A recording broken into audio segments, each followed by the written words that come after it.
ഇത് നിങ്ങളുടെ ഒപ്പാണോ? ഇത് ലാസ്റ്റ് വാർണിംഗ് ആണ്. ഇനി ഇത് ആവർത്തിച്ചാൽ നിങ്ങളുടെ മകനെ സസ്പെൻഡ് ചെയ്യേണ്ടി വരും. നിനക്കാണല്ലോ ഏറ്റവും മാർക്ക് കുറവ്. അവർക്കൊക്കെ മൊബൈൽ ആപ്പും ട്യൂഷനും ഒക്കെ ഉണ്ട്. ഞാൻ പഠിക്കുന്നുണ്ട്, എനിക്ക് പറ്റുന്നില്ല. എന്തിനാ ഇത്രയും പൈസ?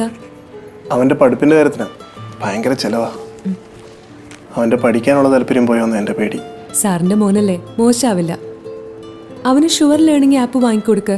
32 ദിവസം കൊണ്ട് മുഴുവൻ സിലബസും ആർക്കും പഠിക്കാം. ആർക്കും? ഇതിനെത്ര പൈസയൊന്നും ആവില്ല. 4ാമത്തെ വട്ടത്തിൽ ചുറ്റി തീരുമ്പോൾ നമുക്ക് കിട്ടുന്നു ഇത് ഇത്ര എളുപ്പമായിരുന്നു. Witness the revolution in education. Sure, India's most affordable learning app. 18ാം നൂറ്റാണ്ട് മുതൽ യൂറോപ്യന്മാർ അമേരിക്കയിലേക്ക് മൈഗ്രേറ്റ് ചെയ്യാൻ തുടങ്ങി.